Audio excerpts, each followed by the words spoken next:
LeJardin Garden.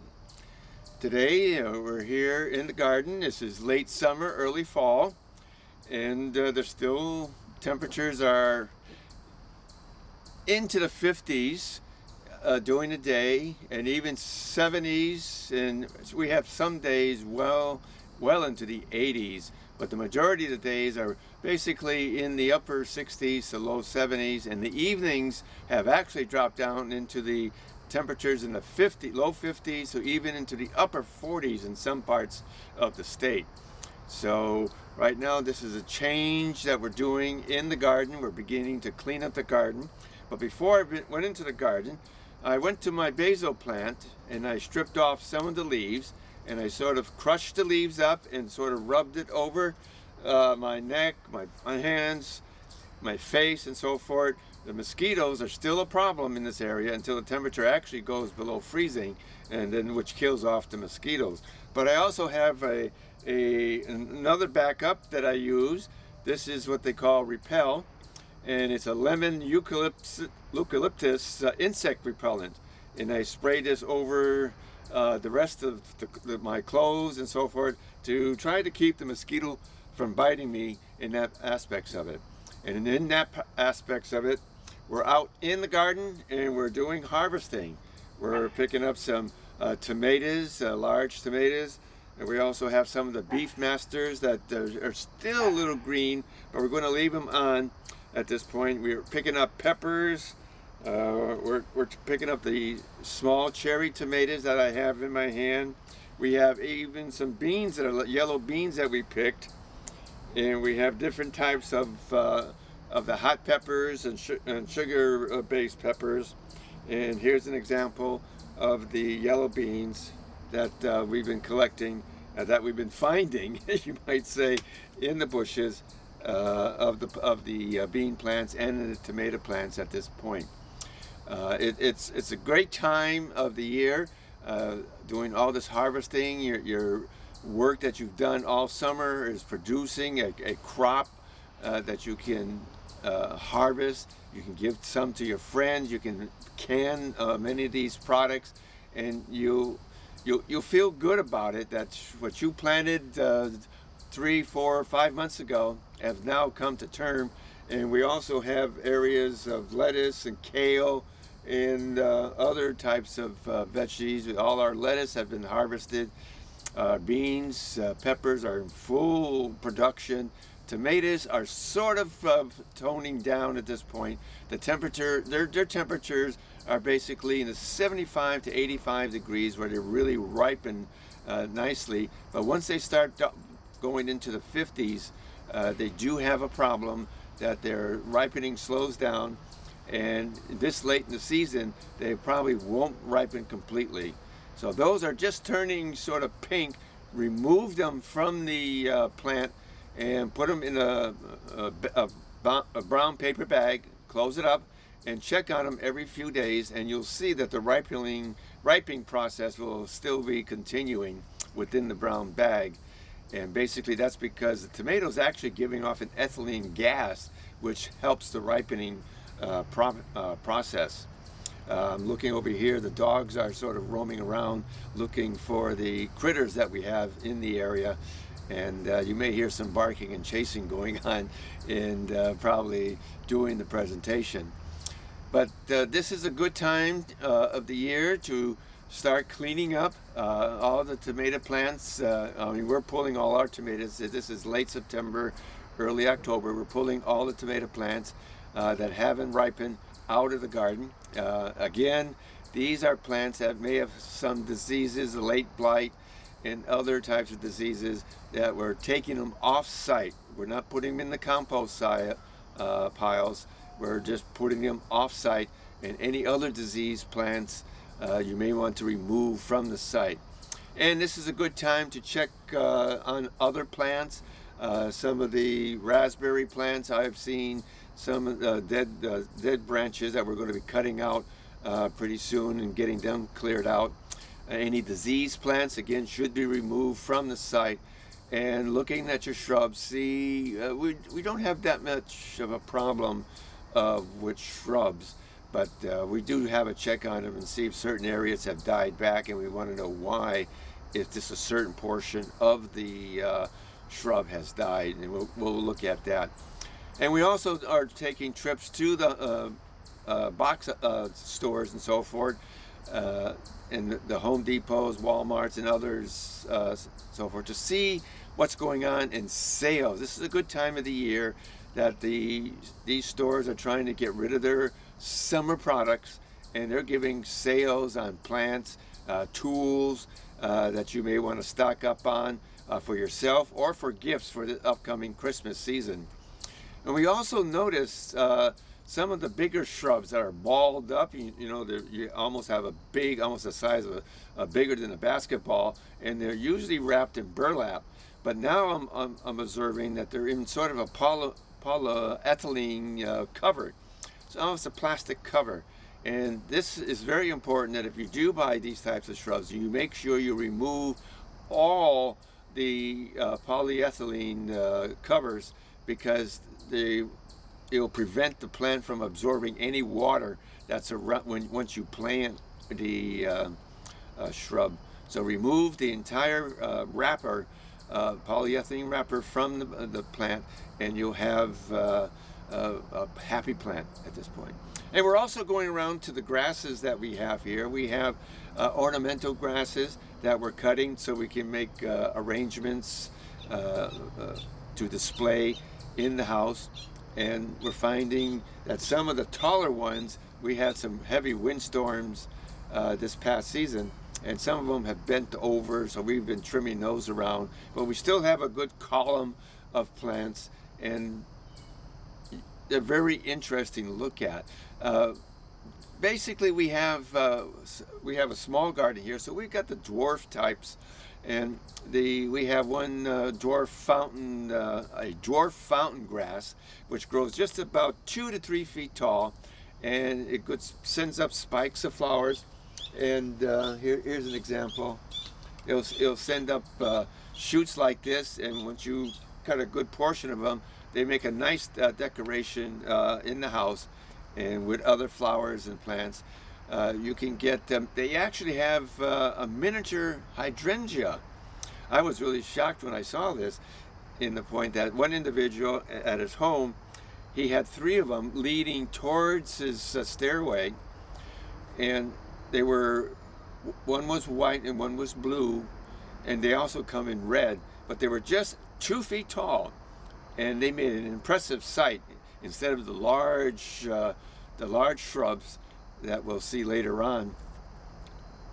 It was really interesting to observe them, and they really look nice in the garden for their size. And also there's another one. I saw one home that had pampa grass. Now this, you're going to need space for. These are 5 to 8 feet tall, and then they'll shoot out another 2 to 3 feet shoots of sort of a flowery mixture, and they're really impressive. And they can actually create a wall along the street if you're really interested in that type of foliage. But they give a spectacular impact doing I would say right now, I've seen them at just about mid-September, and they'll go well into October. And even in the winter, you'll see the stalks still up there swaying back and forth during the snowstorms and so forth. It's quite impressive. And there's also, if you really want color, there's what they call a pink muhly, M-U-H-L-Y grass.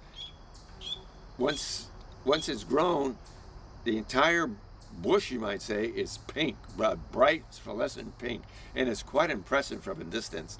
And you have to get really up close to really appreciate it, but it gives a really fantastic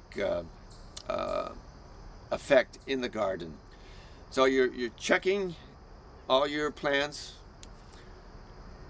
You're looking at harvesting quite a bit, and that's in the garden itself for fruits and veggies, and also for ornamental aspects of it. Now, I would say early autumn is a good time to work the soil. What you may want to do is to have a soil analysis done. Now the UMass Extension facility, the University of Massachusetts Extension Service, if you go online, use that term, and it'll pop up the site, and you'll hit, there's a section there called Services, and they will give you it'll send you the type of form, or you can take it right offline, and it'll do a whole series of analysis of the nitrogen, phosphorus, calcium, and a whole series of different types of interest that you may be looking for, especially if you live in the inner city and you're in a home where it may have been there for a long time. You may want to check for lead in the soil, and they do lead analysis. They do metal analysis, which is lead, nickel, cadmium, copper, and zinc, I believe. And for a charge, usually it's anywhere for the mineral, the calcium, nitrogen, there's a charge of $20, and it gives you a whole series, and they give you a sheet, and how, if you're deficient or you're excessive, they'll give you a sheet how to raise the amount and also to lower it if you have a high concentrations of any particular or any low concentration, to adjust your soil to be in the appropriate range.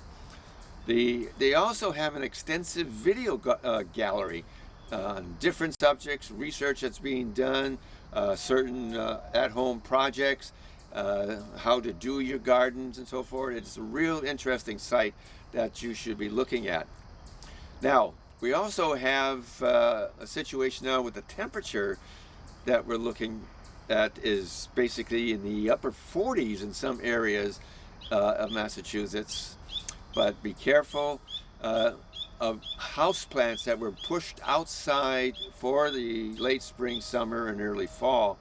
When the temperature gets below or in the low 50s to low 40s, they have to be, you want to bring your plants in before then. So if you're seeing the weather forecast saying temperatures in the upper 40 for that evening in your area, you may want to bring your plants in as soon as possible. But be careful when you do that. You don't want to bring in any pest at that. So you may want to separate these house plants that were outside for a while and look at them carefully to see if there are any insects or disease leaves on the plant. Now, to get insects that like aphids off the plant, you can put them in the shower and give them a shower bath, or just sort of hold the plant in the container and spray it with your hose, which will push the aphids off the plant, and just put them aside for a couple of days, not to intermingle them with other plants or to infect other plants. And once you don't see, or the plant is clear of insects, then you can merge them in with other plants. Now, depending on the type of plant, you may want to put them on the east side, or if they're very wanted for sunlight, like coleuses, they're not too keen on bright sunlight, so you may want to put them on the western window that you have, or a southern window you may keep for plants that love the sun. So just be careful when you're going to locate them, and be careful when you bring them in. Make sure they're cleared of any insects or diseases. Now, you can also do indoor gardening. You don't have to end the season after the first frost. Before the frost does come, when the temperature starts going into the low 40s, you want to make, if you have chives, basil, some of the basil plants, or even some of the herbs, thyme and mint and so forth, you may want to put into a small container.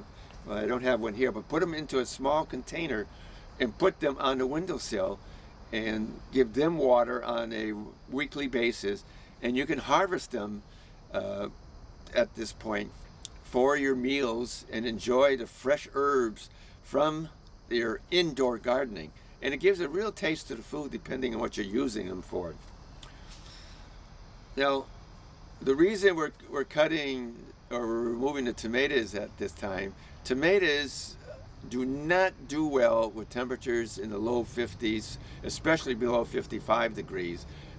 So we're pulling those out, and we've got the tomatoes has been very good this year, and we have quite a harvest of tomato plants that we've pulled up. We put in just about 15 plants, and I think it looks like a mass jungle at this point, especially the indeterminate ones that they're almost like a vine, and they went over the cage and up and over a fence. It was a 6-foot fence, and on the other side almost 4 feet over, and they just keep growing. But they're producing tomatoes, but they're all green. And what we've done in the past is at a certain height, we just cut the tomatoes completely, and we had the plant put all its energy in the tomatoes that were left over in the lower part of the plant. And then we actually pulled the plants when the temperature drops into the 50s, and we do the cleaning aspects. We get all the weeds out. We also turn the ground over, and we do our soil analysis to the University of Mass Extension Service. And it moves along, and it keeps us busy, keeps us active in the garden, and it helps us to keep healthy because we're working hard in the garden.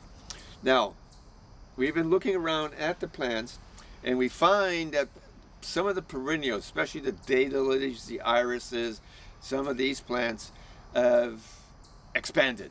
And so when we planted maybe 2 or 3, we were planting some test beds here of some of the new irises and daylilies that we purchased.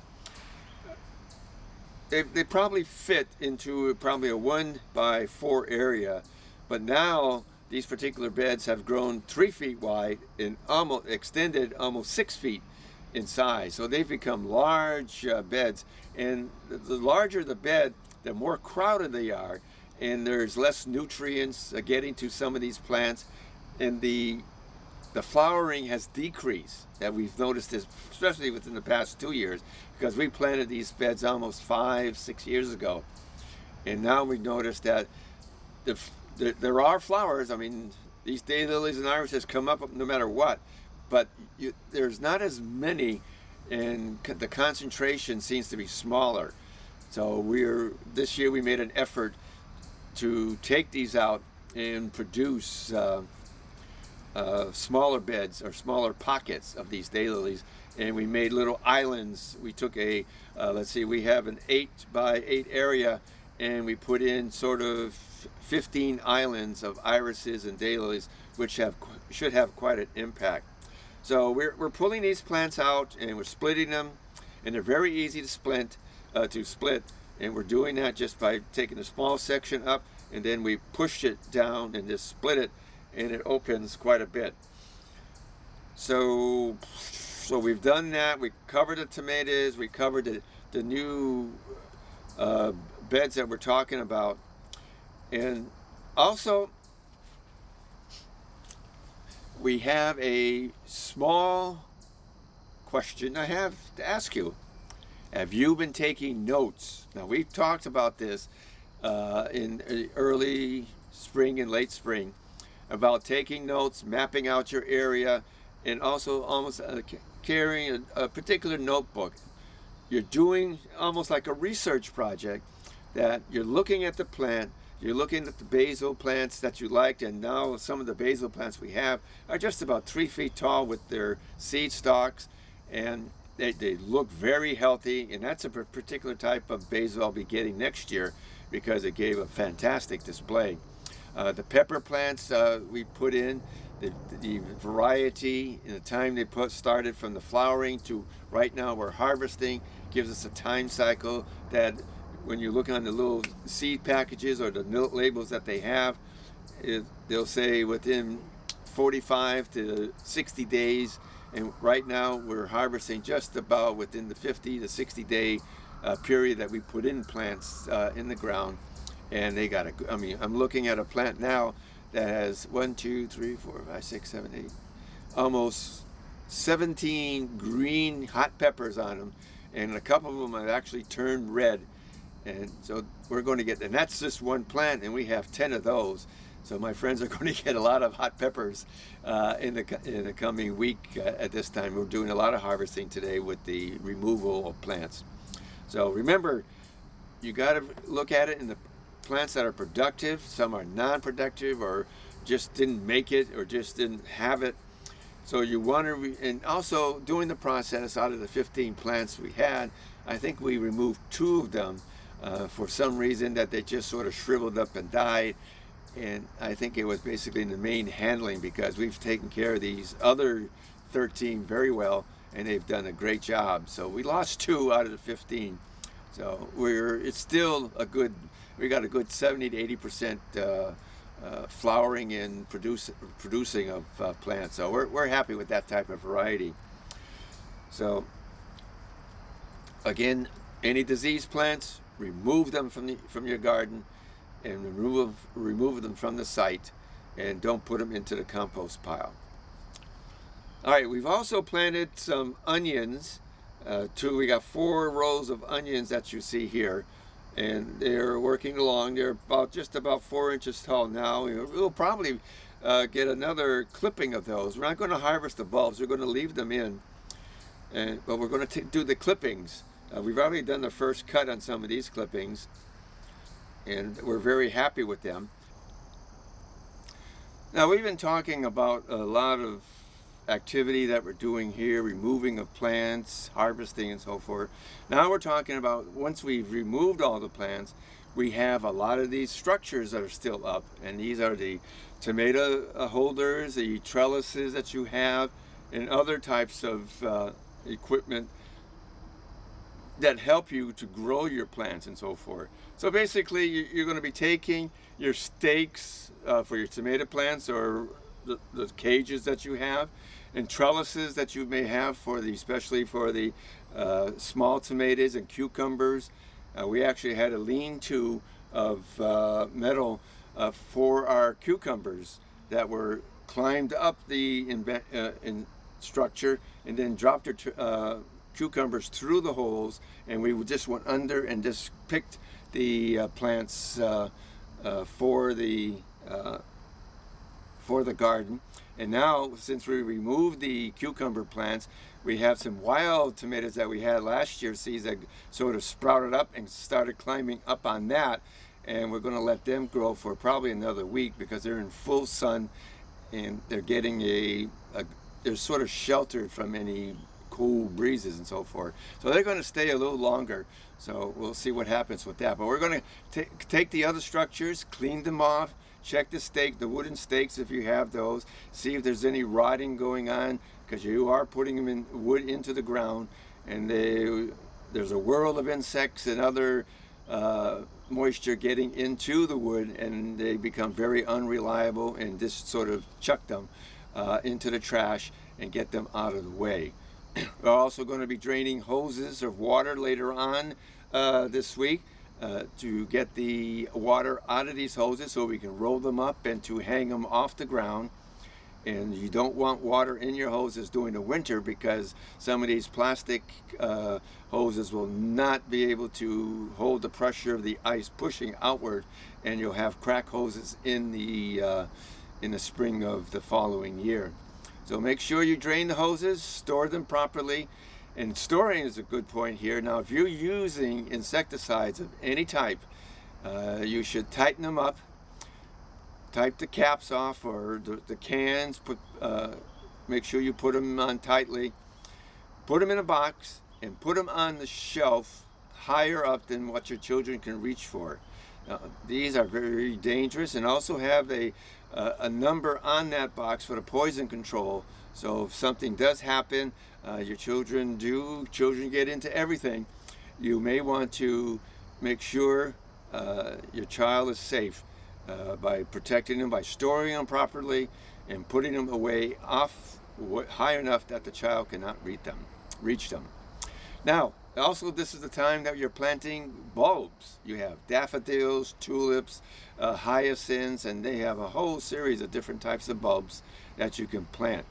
And frankly, you can plant bulbs right up to Thanksgiving.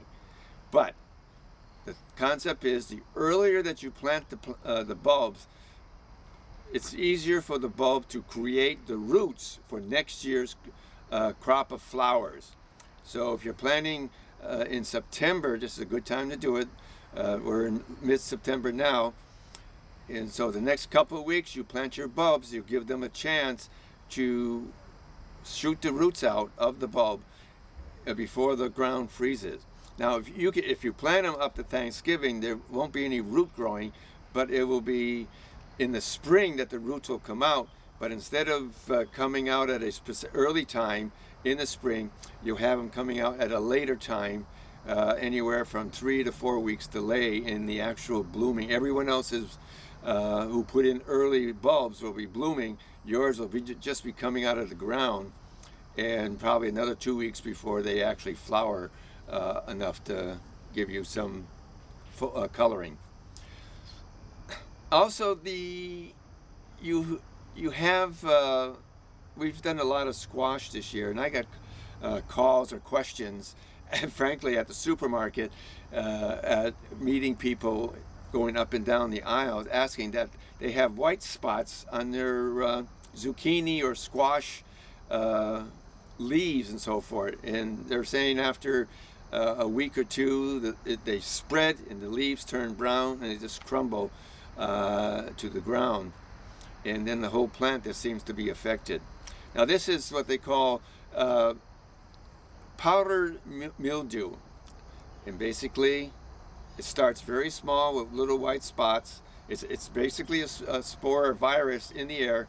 If your neighbor has it, you're going to get it. What you're going to do is just have this floating around, lands on your leaf, creates a sort of a white fluffy appearance, almost like talcum powder, but not as heavy, very evenly spread out. And it will spread to the plant. And there's various solutions to it. I mean, there's you can spray them with a toxic chemical. Don't get it on the flowers themselves, but you may want to look at more of a homegrown type that some people have used. They're using baking soda, 1 tablespoon of baking soda in a sprayer filled with water, almost 1 tablespoon to almost the rest of the container full of water. And there's also another one with the milk that they're talking about. 1%, 2% milk. It's not any particular brand that you're looking at.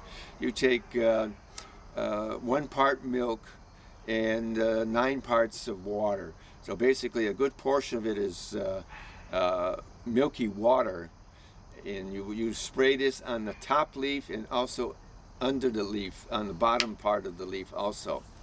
And you may want to spray around the flower, but not to drench it, but just give it one or two squeeze.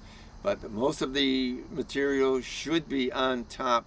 It seems to change the pH of the leaf, and the virus is more an acidic type, and it turns with the lactose or the milk itself. It gives it a basic pH, and the virus will die, and within 1 to 2 weeks all the virus on the plant will die. If it rains though, you have to go out and do it again. So just remember, try to project it forward, but if you're seeing that it's really starting to spread, get out there and do it right away, and just put the bottle aside. So you may want to come back later after it rains and so forth and give it another coating at that level. Now, there's been a lot of discussion that you just don't plant tomatoes or one type of fruit or vegetable together. You plant what they call companion gardening. And we have a number of blueberry bushes here, and we used, for the past couple of years, we've been using companion planting, and we find that we're getting a better crop because some of these companion are repelling insects and viruses that will attack the blueberry plants, and they seem to be doing a pretty good job. What we're doing in some of these areas that we've taken 6 blueberry plants, and we put different types of companion plants. And what we've tried first, what really surprised me, was the strawberries. We used strawberry plants in the other part of the garden, and we moved a good section of those around one plant. We also have basil.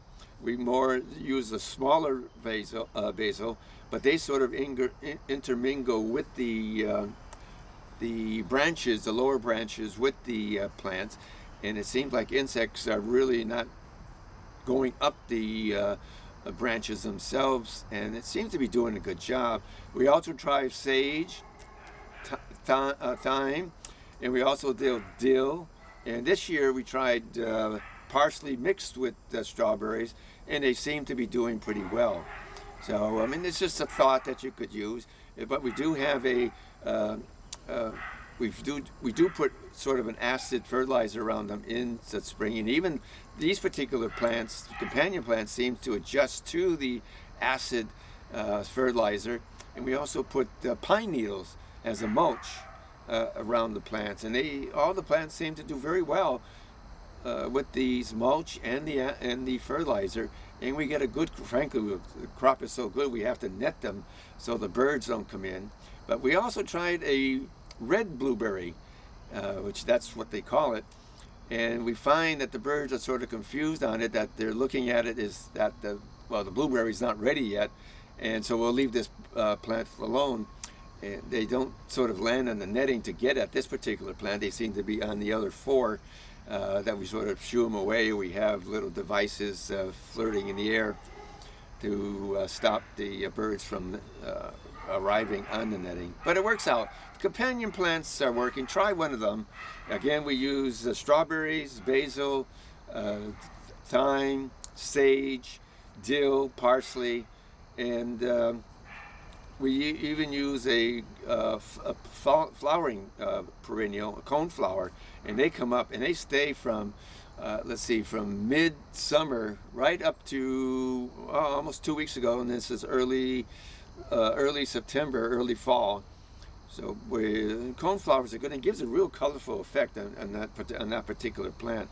So it was different this year. So the new ones that I mentioned before, we did try parsley and coneflowers this year on a couple of these plants, and they did very well. We still had the strawberries underneath in the lower section, and we harvested the strawberries. Now, during the later summer, we had temperatures really up into the upper 80s and 90s. And we had very little rain, and some individuals have asked me, what type of plant should I not be worried about during the year where some of these plants are really costing a good sized chunk of money. Some of these plants I noticed this year in the nursery, some of the perennials are going for what I used to see for $10 or $15 are up to $20 to $25 now, and that's really amazing. So what I've taken in the past with the irises and dahlias, I've actually splitting them. I've created more plants, more perennials in my garden than I really was needed. But some of the drought-resistant plants were basically yarrow, Y-A-R-R-O-W, the butterfly bush, and now they got one only about 2 feet tall. But some of them say that it may become a little weedy and maybe a little invasive, but if you put them in a certain large pot, you can actually display them in containers, and what I've seen so far, and they make quite an impact. And they actually attract bees and so forth, and we can locate the pot anywhere in the garden to attract the bees to the other plant that need flowering or pollinators to get into them. We also have coreopsis, the coneflower. The coneflower is really good in drought period. They have purple and orange, and I think they have a couple of other colors, but I've only seen purple and orange. Also sedum. Sedum now is just coming into effect. It grows just about 1.5 feet tall, and it has sort of reddish flowers on the top. The plant is gray in color, but the top flowering is sort of in a reddish color. I also would say, though, they would need support. I mean, you can see some of the support for plants or flowers or perennials in some of these box stores that you can wrap around and support the plant, because then they come once the flower heads are pushed, you get strong winds or rain, heavy rain, they sort of just bend over, and they fall to the ground. This way you have the support around them and it holds them in sort of a cone shape, and it works out very well. Again, we talked about cutting up your perennials, separating your perennials and spreading them out in the garden, creating new sections of them. Clean your tools before you put them away. Get the dirt off of them. Even give them some oil on the shovels and some of the cutters that you need. Oil the joints and actually put a oily cloth and wipe the blades and give them a covering of oil to prevent rusting and so forth. Don't forget to take notes. Look over your notes, make a summary of the year, and put that in the back or in the front of your package for gardening for 2024, and get ready to prepare a 2025 diary, you might say, or log that you may want to put together, and get that ready.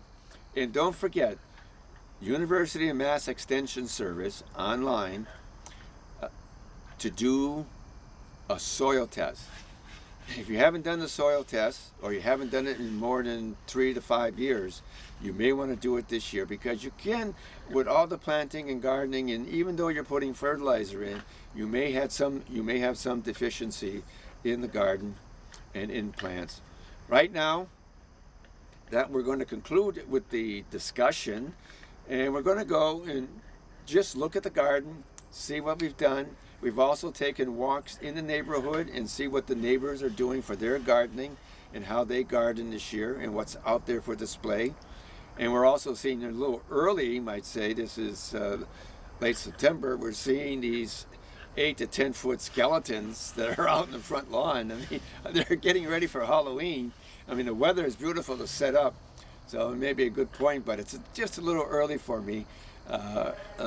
October is a good time to start putting out the Halloween scenery and so forth, but mid-September to late September, it's a little early, but it's very enjoyable to see some of these. I'm really amazing. If you go into the box stores, you'll be really surprised. They got anywhere from 8-footers to 12-footers that are really impressive Halloween displays, and they have a lot of them. They have a whole, I've seen in one area, they had 16 by 15, and they had at least 7, 8 Halloween figures that were anywhere from 6 to 8 feet tall, and they were impressive. I'm not sure what they would do in high winds or heavy rains, but to see them there, it was really impressive. So right now, let's take a trip around the gardens, around the neighborhood, and see what's going on, and we'll come back here.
Well, welcome back from the neighborhood walk that we just did. I want to show you something. This is what we do in some of the container gardeners. We take this is a geranium, and we've taken it and it's just finishing flowering here. And we're going to be trimming this, and we may even bring this in to the house and cultivate that throughout the winter. And when we talked about the herbs coming in, the chives and so forth, now this is a pot that we put rosemary in, and we're going to be bringing this in. And look how nice it looks here. It's very healthy. We're expecting rain later on this afternoon, so they're self-watering. But we do water these containers during the hot summer. So you can extend your gardening into the winter by putting your herbs into containers and bring them in, and you don't need large containers. There's sort of small containers that we have here, even these and even smaller ones for some of your chives and for your thyme and other herbs. Well, until next time, my name is Bob Boissel, and this is LeJardin, the garden.